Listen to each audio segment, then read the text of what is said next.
Hello friends, welcome back to another video. My name is Laura and today we're talking about books.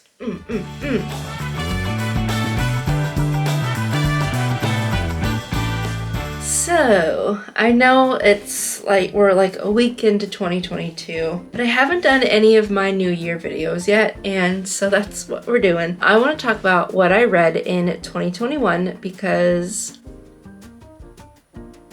I don't know why, I just want to, and I love books, so here we are. Just a little bit of a backstory. I haven't always been such like an avid reader. I've always loved reading, but I'm a very slow reader, so like I just have always felt like I'm behind in reading for some reason. You should never feel like that, and then 2020 hit, and we all know how that year went.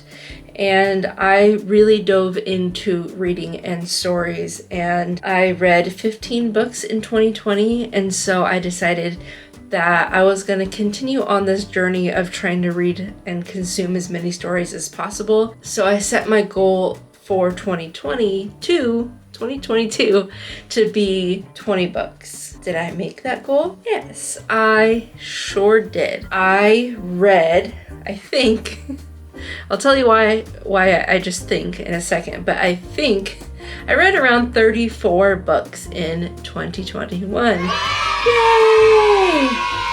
So many books. What really got me past that 20 book goal was the fact that I started reading audiobooks this year, and I love it. I started listening basically at the end of the year 2020 to audiobooks, but I didn't count them in my Goodreads goal, because in my head I was like, well, I started this goal thinking of only physical books, and I can read audiobooks so easily when I'm cooking, or which is usually when I listen, or washing dishes or cleaning or working, whatever. So I didn't count it towards it. And then I came to the realization that not counting my audiobooks towards my reading goal was very ableist thinking.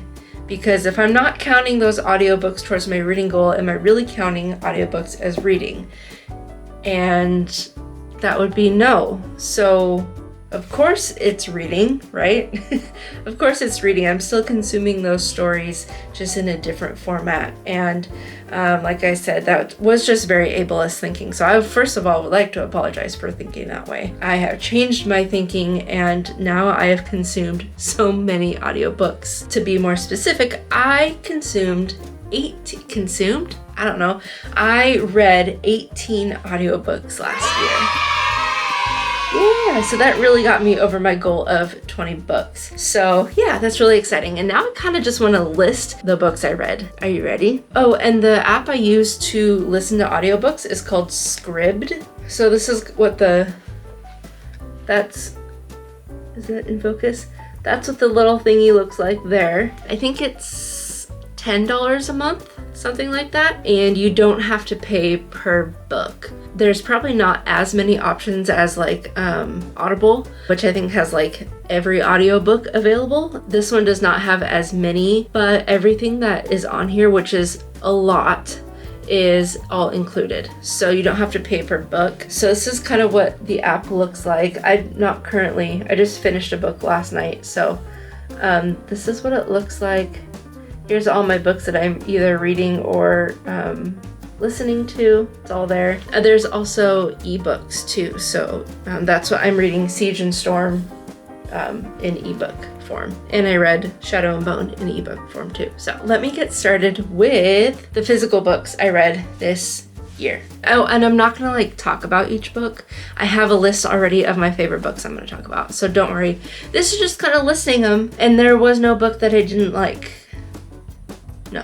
So there's that. The first book that I read on ebook was Shadow and Bone by Leigh Bardugo. And then another book that I do not have with me physically because I borrowed it from Tess was The Nightingale by Kristin Hannah. Those are the two I don't have right here. So let me get into these. And I'm going to try my hardest not to talk about each one as I list them. First off, we have Smoke Gets in Your Eyes and Other Lessons from the Crematory by Doughty.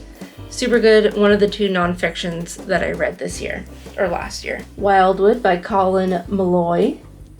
A Study in Charlotte by Brittany Cavallaro. Also so good. The Lover's Dictionary by David Levithan. I will say something about this. It's really cool. This book is written like a dictionary, hence the Lover's Dictionary. So the whole thing is written like a dictionary, but it tells a love story. Isn't that so cool? I thought it was the coolest concept of a book. So it's a nice short read. So there's that. The House on the Cerulean Sea by T.J. Klune. The Lost Apothecary by Sarah Penner. Where the Crawdads Sing by Delia Owens. And yes, I love almost any book in the Reese's Book Club. Just saying. Big Summer by Jennifer Weiner. A Wrinkle in Time by Madeleine Lingle? I don't think I've ever said her name out loud before. Madeleine Lingle.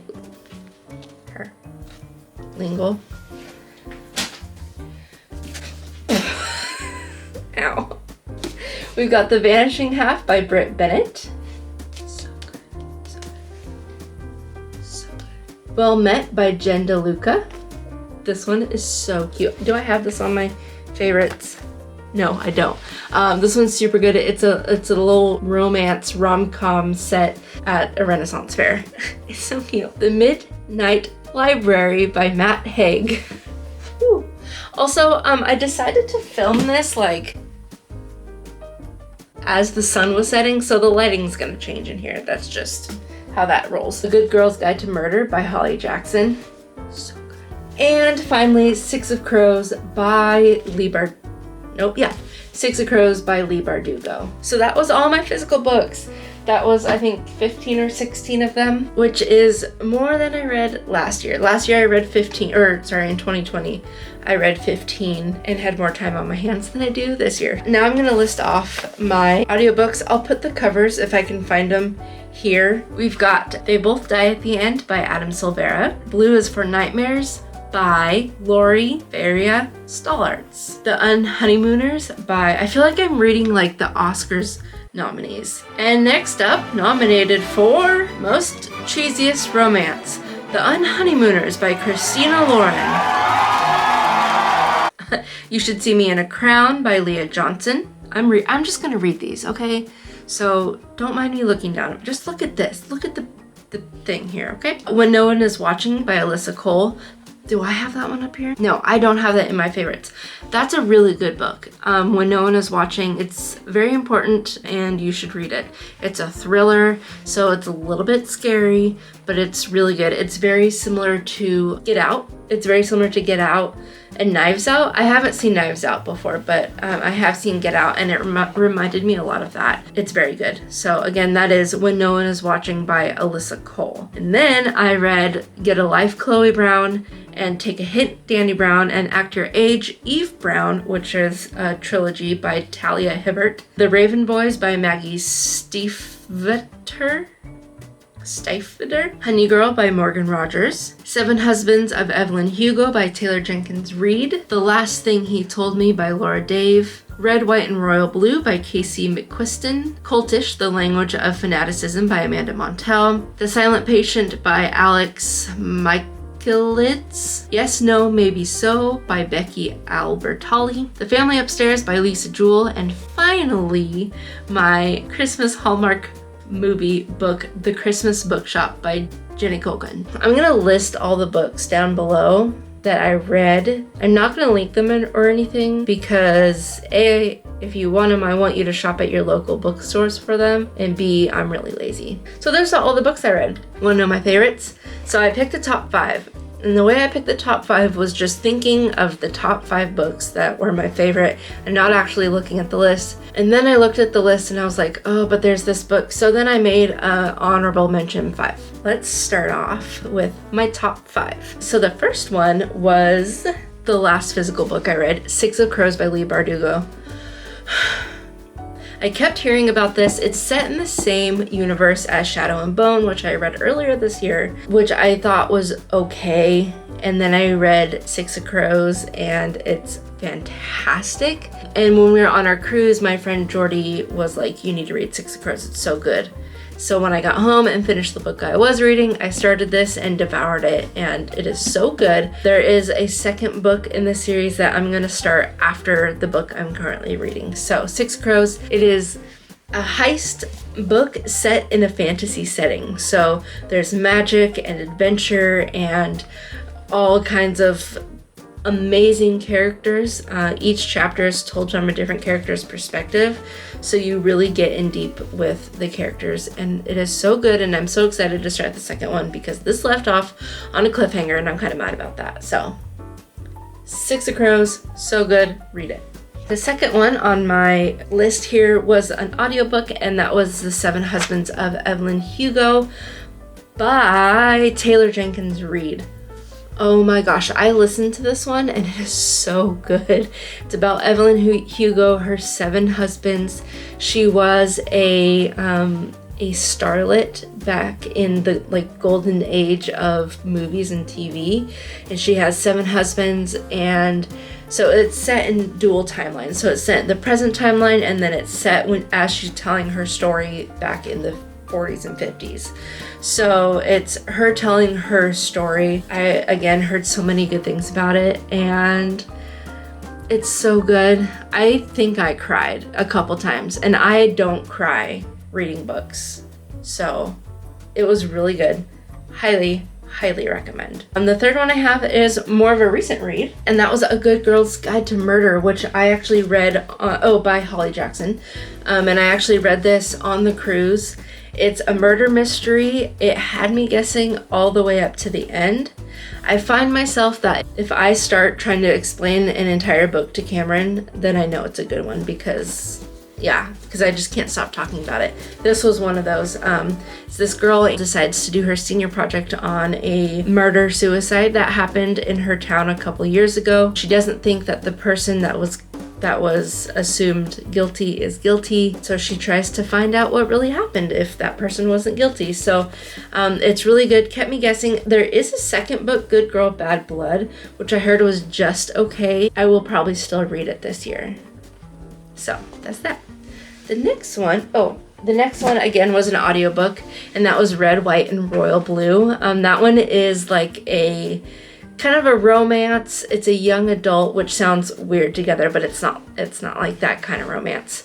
It's just kind of like a little love story. If the first son and the Prince of Wales fell in love, basically, and it is really good. And the reason I enjoyed it so much was because of the payoff, because so many of these romance rom-com books, they end up together at the end and then that's all you get. Like this one, there is more to the story.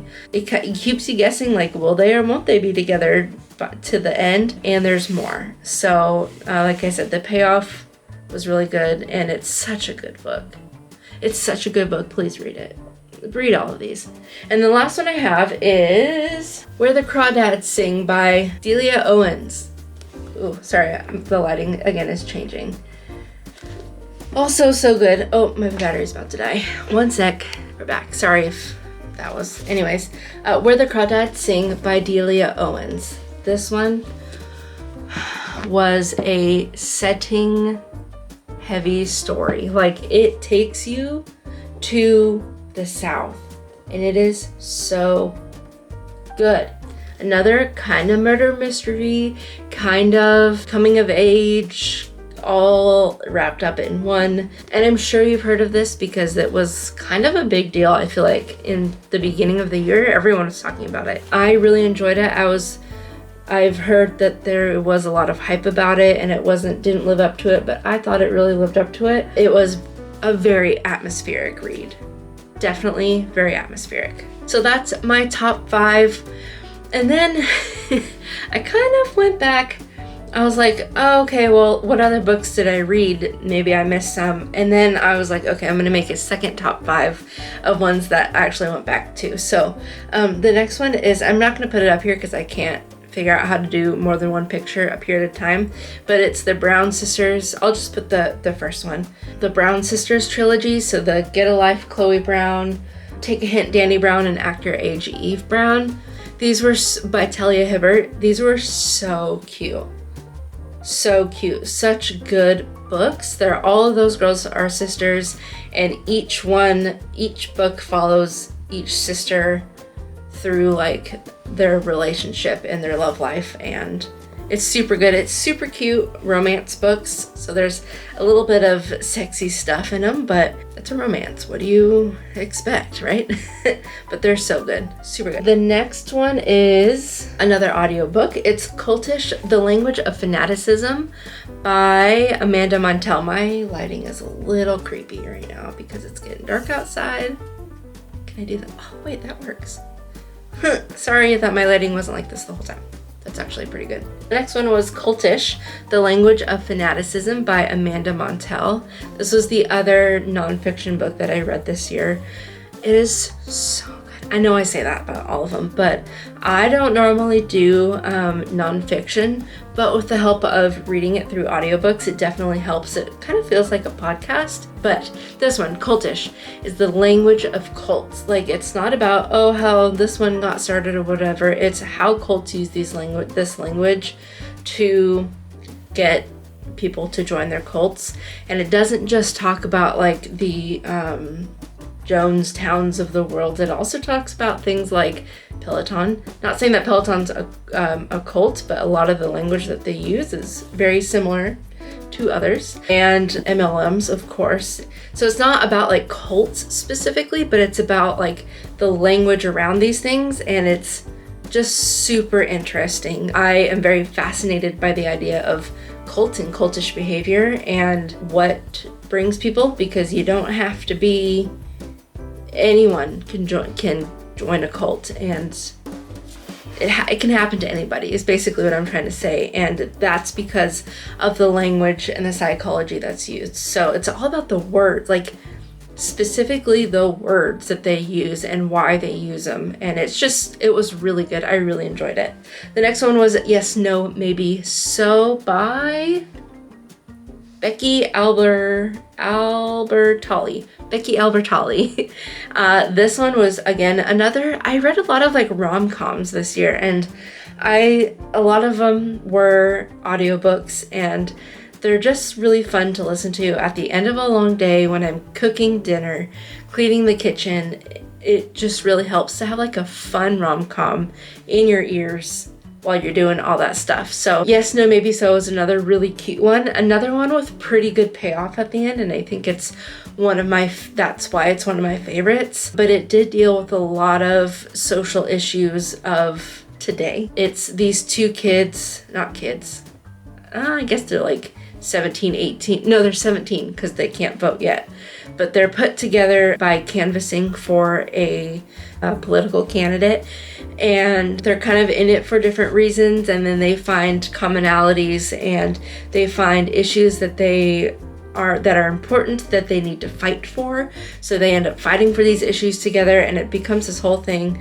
And it's such a good story. Again, it has this aspect of this love story and friendship, but also like these politics and these things that they fight for that are so important. So it's really good, super cute. That was Yes, No, Maybe So.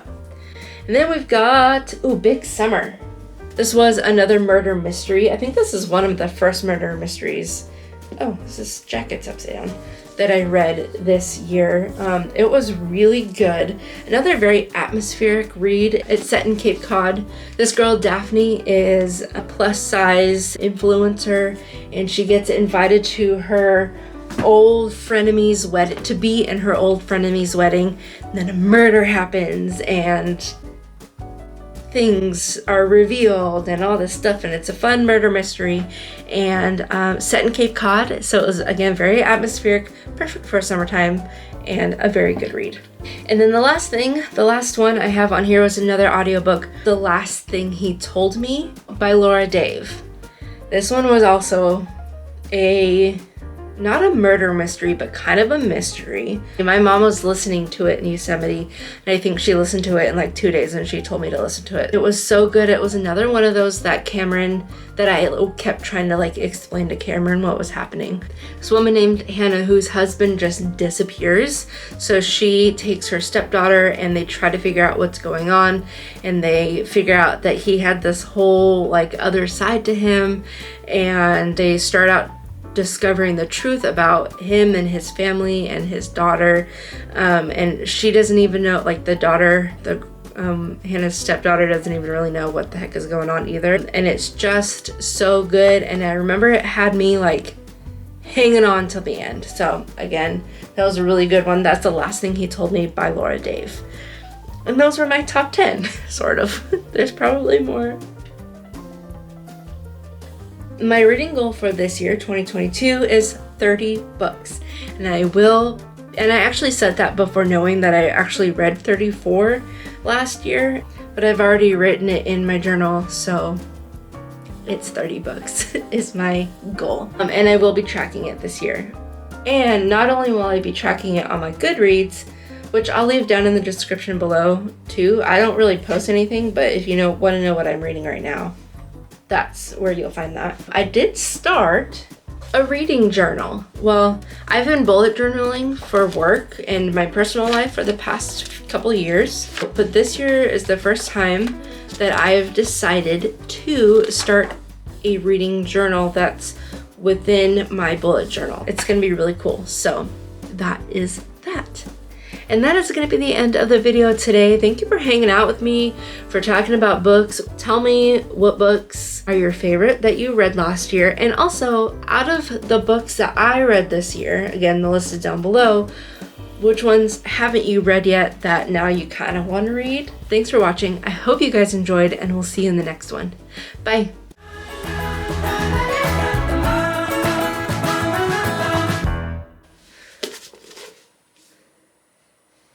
The Midnight Library, but the midnight at 20 book goal. What really got me past that 20 limit goal is a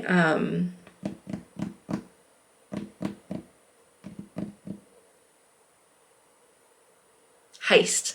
It is so good. So good. It's so good. Also so good. So good. Also so good. So good. So good. Read it.